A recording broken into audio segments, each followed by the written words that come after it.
Hi guys, welcome to my channel. Hi guys, ito po gagawin po natin yung aking gulong kasi na-flat po ako. So ito po yun guys. O yan po yung gagamitin namin. Yan po yung makabagong mga gagawin. So tatanggalin po natin yung naka-flat na pako. Yan po guys.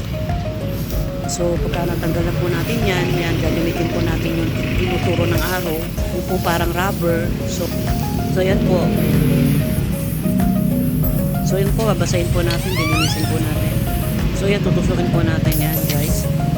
So yung pong pinaka rubber, i-insert po lang natin sa loob. Yan po. Yan po yung makabago ngayon na ginagawa nila. Tapos ikakat po natin ng cutter saw. So yan po guys, kinat po natin ng cutter. So yan po, may adhesive po, pwede po nating lagyan para mas matibay. So yan po, pagkatapos po niyan, yan po, lalagyan na po natin ng hangin. So guys, ganun lang po kasimple. May mga bagong way na po ngayon pala pagka na-flat kayo.